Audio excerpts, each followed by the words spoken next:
Hello and welcome to installment 3 of the reading of Reklaw Ria, the fantasy novel written by Melody Rogers Stegehuis and read by Melody Rogers Stegehuis. Today's installment is chapters 7 through 9. Chapter 7: Dreams, Screams, and Nasty Things. Leaving the road some time later, they traveled through some very rough forest terrain. Devlin was amazed at how easy the ride had been. Wind Dancer was truly a wonderful animal. Her gait was as smooth as butter, and her temperament was just as sweet. He felt very lucky to have been given such a creature and patted her affectionately. It seemed she knew what he was thinking because she answered his touch with a gentle snort and a shake of her graceful head. The boy seemed to be enjoying the ride as well. He held tight to the saddle horn with eyes wide and a grin from ear to ear. Devlin had to laugh as he watched the boy crane his neck this way and that, giggling at the sight of every rabbit, bird, and chipmunk he saw. It wasn't long before the gentle rocking of the saddle had him sleeping peacefully against Devlin's chest. Otto Cash could not boast of a gentle ride. Quite the contrary, his horse, Mountain, plodding gait, bounced him around the saddle like a rag doll. This caused his temper to be as inflamed as his backside. Devlin could just imagine how foul his mood would be after today's ride. A smile escaped him as silly images flashed through his mind. Devlin's mind snapped back to the present as the party reached a large clearing in the trees. Something wasn't right. Not right at all. "Wait!" he called ahead. "What?" Otto yelled back angrily. "Listen." "What's your problem, Thomas?" "I don't hear nothing," Otto barked. "That's just it. There's no noise. The animals are quiet. Too quiet," Devlin tried to explain. "What's the matter? Your critter friend's not talking to you? What you afraid of, Mama's boy?" Otto turned as he spun, teased as he spun and headed headlong into the field. The brothers just shrugged their shoulders and headed off after him. They hadn't made it 20 yards before deafening howls pierced the air. "Griffins!" 2, to be exact. Devlin's blood ran cold. He had never seen a griffin before today, but his father had told him stories about the ravenous creatures when he was a child. These creatures had the head and wings of giant eagles and the bodies of huge cats with razor-sharp beaks and claws that could tear through flesh like melted butter. Deborah lowered the boy to the ground and uttered one word: "Hide." Lightning, the horse Marvin Ole rode, screamed in terror and bucked wildly, throwing Marvin head first into the ground. Knocked unconscious, he lay in a heap as his horse ran wildly towards the trees. The first griffin swooped low, setting his sights on the fear-crazed pony. It was nearly on top of him when the horse reached the tree line. It clawed wildly at his hindquarters before swooping back into the air with a frustrated roar. Tosh jumped to the ground and ran to his brother's side, leaving his horse Thunderbolt to make a mad dash for the trees as well. Tosh pulled Marvin's limp body into the high grass and crouched low beside him. He was shaking like a leaf, but held his sword at the ready. Meanwhile, the second griffin was hot on Mountain's tail and gaining ground. Otto jumped free from his saddle and rolled several yards before stopping with a thud. He scurried into the high grass and lay low.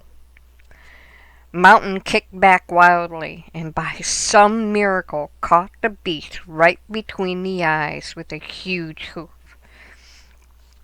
The griffin half roared, half grunted, then crashed to the ground. Its wings flapped for only a moment before it stopped moving. Mountain reared up with a mighty snort and raced for the trees. At seeing his mate go down, the first griffin roared violently and landed hard on the ground. It sniffed the air and stalked towards the brothers hiding in the grass. Devlin dismounted and quietly drew his sword. He sent Wind Dancer deeper into the trees with a gentle slap on her rump. Crouching low, he made his way towards the creature's back, hoping and praying he could take it by surprise. Time stopped as he moved inch by inch towards the beast. Tosh huddled close to his brother, not daring to breathe. Otto lay flat on the ground about 10 feet away, biting his nails and doing his best not to whimper like a child. Their bodies shook as they watched the creature stalk its way closer and closer. The beast was in a few yards of the brothers when Devlin made his move. Jumping high into the air, he landed on the beast's back and rammed his sword deep between its shoulder blades. Roaring like thunder and bucking like a crazed mule, the creature raced around the field with Devlin hanging on for dear life. After several breathless moments, Devlin wrapped his legs around the creature's midsection and shoved the blade deeper into the beast's body and twisted hard. The beast fell to the ground as Devlin rolled away and landed on its feet. A soft gurgling sound was the last noise they heard as the creature died where it lay. Devlin moved slowly to the other beast, wanting to be sure it was dead as well. Mountain had done well. The creature's forehead was completely smashed in, and its beak was broken as well. After a moment or two, the shock wore off, and what happened sank in. Otto and Tosh jumped for the grass and began to hoop and holler, running towards Devlin with arms waving. Devlin hushed them harshly and scanned the sky with a wary look. Both boys stopped in their tracks and worriedly looked skyward. Slowly they moved Marvin into the trees and got to work. Marvin's injuries were serious, but not life-threatening. He had a nasty cut on the back of his head that made him feel dizzy. His left arm was badly broken, along with several of his ribs. Tosh did his best to make him comfortable enough to travel, all the while muttering, "You're gonna be all right, bro. You're gonna be all right." Devlin silently worked on making a transport litter to pull behind Marvin's horse, while Otto ran to round up the horses. The boys watched from nearby, too afraid to move. The horses seemed no worse for wear when Otto led them back. Except for Lightning, his rump had several minor scrapes and scratches. All were skittish and pranced around, ready to run at any little noise. So when Talon made his screaming entrance a few moments later, the horses bolted out of Otto's grasp and headed back into the trees. Otto swore a mouthful and ran to catch them once again, grumbling swear words with every step. The bird perched lightly in the trees and cackled a loud laughing sound. "That wasn't very nice," Devlin said, smiling up at him. It took several minutes for Otto to return, leading only 3 horses. "I can't find your horse," he said to Devlin with a shrug and a smirk. Devlin ignored him as he helped Tosh hook the litter to Marvin's horse. Once Marvin was settled in, Devlin let out a shrill whistle that startled Mountain into nearly stepping on Otto's foot. A moment later, Windancer was at Devlin's side, nuzzling his neck with her soft muzzle. Devlin looked at Otto with the same smirk and sprang into the saddle. He rode to where the boy crouched and held out his hand. Talon took to the air and flew north, calling for them to follow. Devlin and Tosh took off, leading Lightning and the litter.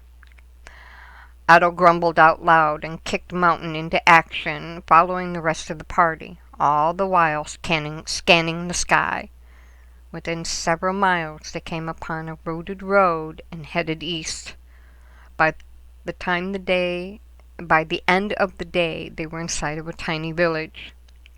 All they could do was hope that there was someone there that could help Marin. Chapter 8. Thinking Back. Dree turned the eggs gently in the golden ooze, and then sat to watch the bubbles slowly rise around them. Her mind had calmed in the past few days. She realized that even if she could escape, Kansura would reach the village long before she did and destroy everything she loved. She also knew that her family would not leave her here to die. Someone would come for her. Of that there was no doubt. I just have to be strong and survive until they get here, she told herself over and over again. She had gotten into a routine of waking, turning the eggs, eating breakfast, turning the eggs, eating lunch, turning the eggs, eating supper, turning the eggs, and going to sleep. She kept busy between turnings by gathering stones to keep the level of the pool just right. She rationed her food and waited, counting each day with a mark on the wall. On 2 very short occasions, she had ventured into the muck of the first cage, only long enough to gather supplies for torches, grateful that Papa Colin had taught her the valuable skill. Sometimes in the evenings, when the light was dim, she would stay close to the near wall and make her way outside to breathe the fresh night air. Kansura had not returned, and that was fine, just fine with Dree. She hoped deep inside that the beast never would. Even if she starved to death, she never wanted to see that monster's ugly face again. A bubble burst in the pool, and one of the eggs shivered in its wake. How could anything that comes from something so small be so evil? She whispered. Papa Colin's voice drifted through her mind. Some animals are just born evil, sweetheart, and you must learn to stay away. Her mind followed the voice back through the years, until once again she stood in the woods with him. She was 8 years old, and had wandered farther into the woods than she was allowed to go. Feeling very big and very bold, she kept right on going, straight into the thicket of wild root trees. She had found a den of puppies, all wiggly and yappy, begging her to play. The grown ones are away hunting, and we are lonely, they told her. Dree could not have been a happier child than at that very minute. She had 9 lively puppies to play with, and no one to tell her to be careful. She had quite the time playing catch my tail and take my shoe with them. It seemed like such a short time before the grown ones returned and were barking and growling their hellos and welcomes to her. She had only begun to say thank you when Papa Colin came running through the trees, yelling and waving his arms wildly. He snatched her up in his arms and kicked at the grown ones, screaming at them to get away. The wolves ran into the trees and were gone in a flash. That is when Papa scolded her for scaring him and Mama Belle so badly. He then hugged her close and said, Dree, my darling, you must learn to be more careful. Wolves are mean and unpredictable creatures. Some animals are just born evil, and you must learn to stay away. You are never to go near them again, and I mean ever. All right?" Dree lowered her eyes and nodded her head. Was sorry for hurting Mamma and Papa, and wanted Papa Colin to stop being mad at her, so she made a promise to leave the pups alone forever, even though she didn't understand why one little bit. Another bubble popped, and Dree smiled at the memory. She had kept her promise, and had not gone near the pack again, but she had watched them from a distance for many years. She had watched them grow and have pups of their own, happy in the thought that Papa had been wrong. Wolves were not born evil at all. Another incident came to mind, and again Dree drifted back in time. This time it was the Ole's old bird dog that had caused all the trouble. Dree had been nearly 12 when the dog treed a raccoon and tried his best to bark it into submission.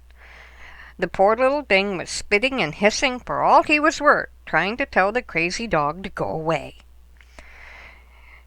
Dree was just about to step in and calm matters down when Papa and Mr. Ole came running up with a slingshot and a nasty-looking club. "Get back, Dree," Papa yelled. "That thing's got the fits. We need to put it down before it hurts someone." "No, Papa," she cried. "He's not sick. I know he's not. Please, just let him go." "Dree, move out of the way. Right now." "No." She stood defiantly in their path, arms folded and bottom lip all the way out.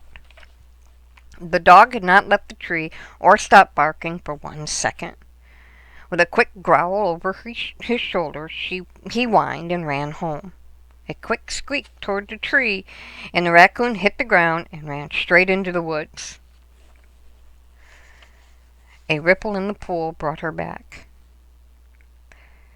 She had been punished for her actions. 1 month indoors with nothing to do but practice her reading and writing skills.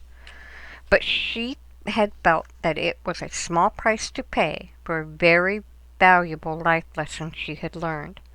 Papa Colin had been wrong about the wolves, and he had jumped to a conclusion about the raccoon. She didn't blame him for doing what he thought was right, and she would always love him for just that ability. But she promised herself to listen very carefully to all sides of a story before passing any kind of judgment. Dree watched the bubbles rise around the eggs.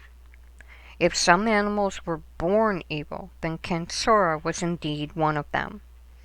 But did that make the little ones inside these eggs evil too?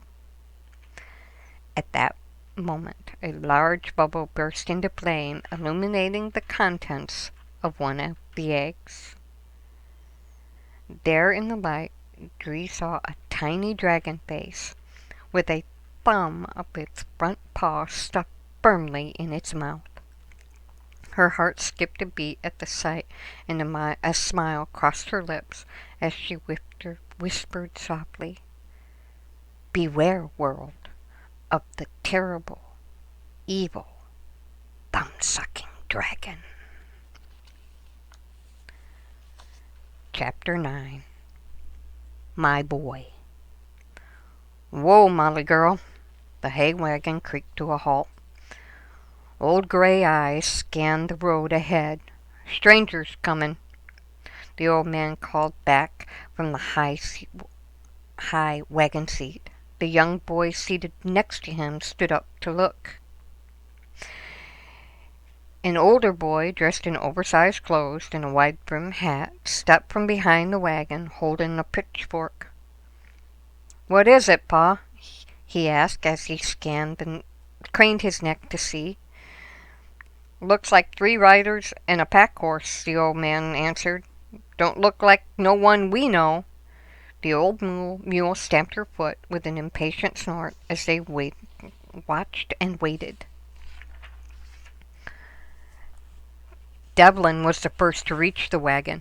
Bowing his head low, he said, "Sir, we are travelers from the south. One of our party has been injured in a griffin attack. Can you tell me if there's a healer in the village ahead?" "Griffins, you say?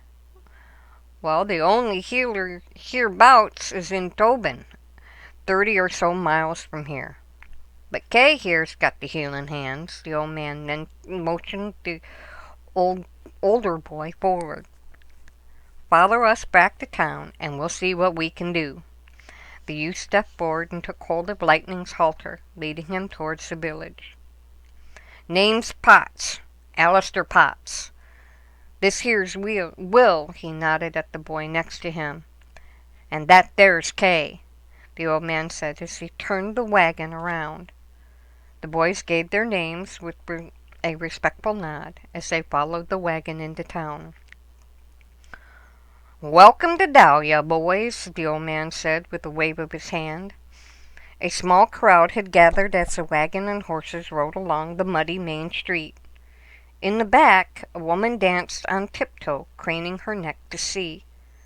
Her eyes grew wide, and with a hysterical scream she pushed through the crowd, yelling, "David!" over and over again. As the crowd parted, she rushed towards Windancer with tears running down her face and arms held high. Spooked by the woman's cries, the horse pranced backwards a few steps. The boy who had been asleep against Devlin's chest startled awake and let out a frightened cry. The woman stopped and gently touched the child's leg. "David?" she said, looking into the boy's face. "David, it's Mama." It took only a moment before the huge smile crossed the boy's face, and he fell into the woman's arms with a gleeful laugh. David could only stare as the woman spun around in circles, hugging the boy close. A large man pushed his way through the crowd and put his arm around the woman's shoulders. "Cassie?" was all he said. "John, it's David! It's David!" she cried through joyful tears. John looked first at his wife and then at the child she held. He struggled for words that would not come, and then abruptly picked them both up with a happy howl. A breathless moment later, he approached Devlin and asked in broken words, "How? Where? When?" David looked at the man's face into the man's face, and for a split second thought he had seen him before. "We found the boy at a roadside tavern several days' ride from here," he answered. "We cannot thank you enough for bringing our son back to us," the man said, taking David's hand and shaking it heartily. "Anything you need or want, just ask, sir, and it's yours." The woman smiled up at him and softly said, "Bless you." As he led his wife away, the man turned and said, "Name's John Grayston. My friend, remember what I said. Anything you need, anything, just ask." "Hey, boy!" Devlin looked up to see old man Potts waving at him from the porch of a small shack. He watched a moment as Grayston led his family away, and then headed towards Potts' place. Inside, he found Marvin sitting on a cot with his ribs trussed up in white bandages, his arm in a sling, and a pretty girl patiently stitching the gash in the back of his head. It took a moment or two before he realized that the girl was Kay, the older boy from the wagon. Tosh sat on a stool near the door with a stupid smile on his face as he watched his brother trying not to wince as the girl finished the last stitch. "How bad is he, miss?" "Kayla," the girl said rather roughly. "But call me Kay, all right? He won't be riding anywhere too soon. He's busted up pretty bad." "Where y'all headed?" Old Man Potts asked, as he helped Kay lay Marvin back on the cot. "Cansora's Mountain," was all Devlin said as he walked out the door, motioning Tosh to follow him. Once outside, he led him to a tree where Marvin was tending the horse, or Otto was tending the horses. Taking a moment to collect his thoughts, Devlin ran his hand down Windancer's side. A soft clucking from the branch above told him that Talon was there, and just as concerned as he was. A grunt from Otto told him he knew the bird was there too. "What do we do now?" Tosh asked with a worried look toward the little house. "We find a way to get your brother home, and we keep going," Devlin said, placing his hand on Tosh's shoulder. A panicked look crossed Tosh's face, and he opened his mouth to say something. Instead, he looked into Devlin's face, took a deep breath, and nodded. Straightening his shoulders, he walked back to the house to talk to his brother. "I'll be. Thought for sure he'd wimp out," Otto scoffed. Devlin ignored him and headed back to the main street of town. When Tosh entered the house, Kay was sitting beside the cot. She was spoon-feeding Marvin some nasty-looking green gruel. Kay turned long enough to say, "It helps keep infection away," and then shoved another spoonful into Marvin's mouth. Tosh started to snicker at the funny face Marvin made and laughed even harder at the dirty look Marvin gave him. "Shut up, you creep. It hurts to laugh," Marvin moaned, trying hard not to smile. Tosh stopped laughing and gave his brother an apologetic grin. I need to talk to my brother a minute," he said shyly, "if that's all right." Kay moved from the chair and said, "Don't take too long. That stuff will make him sleep."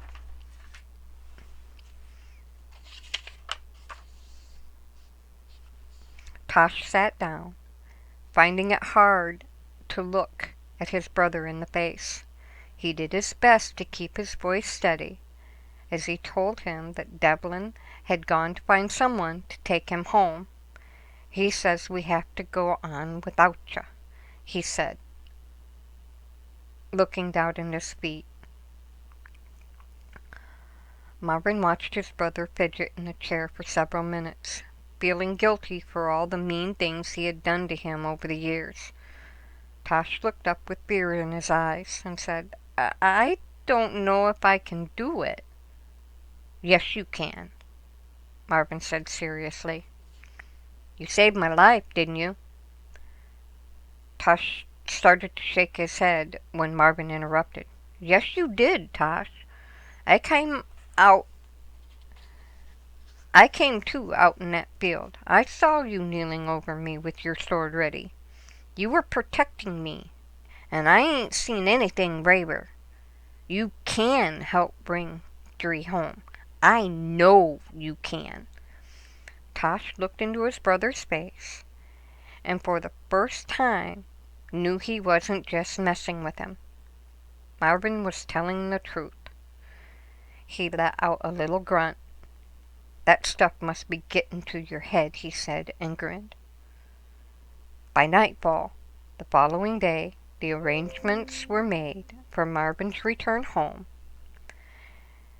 and fresh provisions were packed and ready to go. At dawn their journey would continue.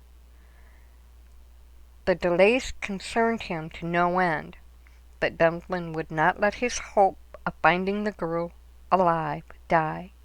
He had to believe it. They all did, or all would be lost. The end of this reading.